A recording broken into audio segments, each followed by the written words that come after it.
Hey everybody, driving out here in the garden. Welcome back. I wanted to share with you how I approached adding drip emitters to my garden beds. Because I added 2 new beds this year, the pressure on the line, my drip irrigation line, was not enough with my previous drip irrigation system to actually support all of the emitters that I had on it, or the way that I had them on there, because I was using small little sprinkler heads. And I'm in Central California, and they're getting ready to put in all kinds of water restrictions and raising the water rates and all that stuff. And in Central California, unless you're a farmer, you don't grow a garden to save money, because water will eat you alive.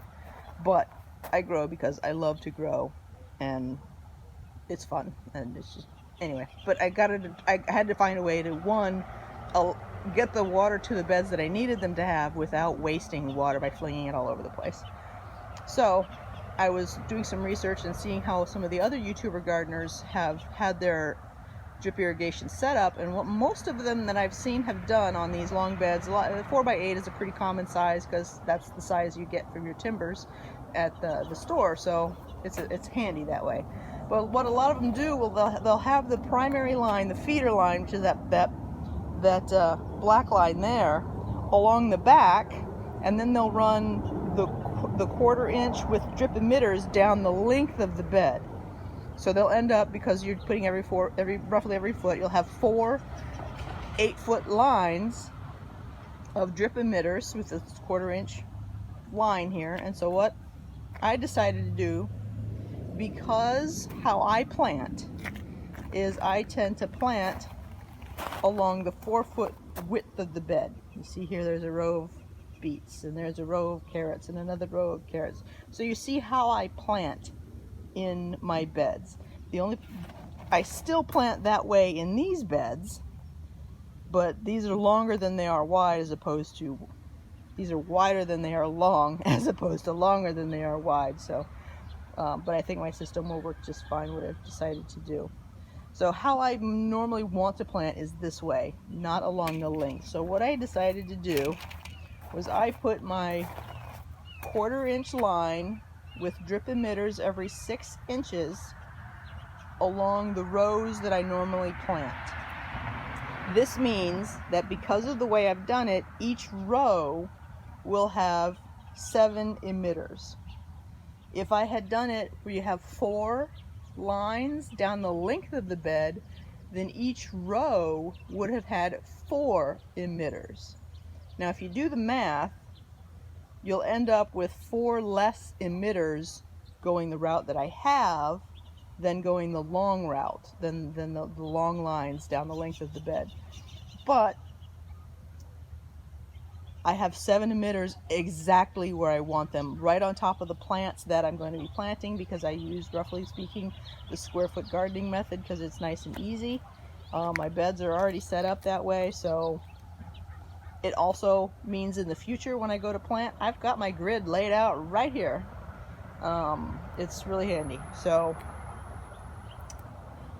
this is the last one that I've put in. You see my tools over there for putting it in. So how I've done it is that I have my main line up the back, and then I have feeders coming off, and I have right here, I added a on-off valve. So in case one of my beds is going to lie dormant and it's the winter months, which means it's the rainy season, then I'll just turn off the water to the bed that I don't want additional irrigation to, and leave the beds on that I do have. So I have some control over it that I didn't have before. So that was a new addition. Because this drip line is, that black poly tubing is so bendy, I mean, it comes in a giant roll, so trying to unbend it is not fun. Sorry. Definitely suburban gardening. But to keep that under control without having it in the bed, you see I used the hook. It's screwed in on one side, and it comes over and just forms a hook, so the other side is open. And I just put those, I just randomly spaced them down the length of the bed, and then ran my poly tubing through it, and that keeps it nice and contained, keeps it steady, and I don't have tubing flopping all over the place. So basically what I did was 5 inches from each end is my first line, and then I measured the distance between the two ones that I just put in, and I divided whatever that number was by 7, because I have 7 more lines going in, or 6 more lines going in with 7 cavities between them, and then I just put in a line at that point, and usually it's somewhere between, depending on the bed, 12.5 to 11.5 inches apart. So it's close enough to square foot. I'm happy. So that's what I did with my particular drip irrigation. Now I have, and I know I guess you're not supposed to use wood chips or whatever, but we had a whole bunch of trees taken care of with all their branches and everything else, and I was like, can I have the wood shavings? And I just plopped them on here, and so far they're doing a great job keeping water in, so yay for that. But I wasn't sure how much water was actually going to the plants until, let me show you what I woke up to today. Going back over here to this bed. You can see again my rose system. This is the only one that I decided I'll do something different, and yeah, I don't like it. I woke up to that. A gopher.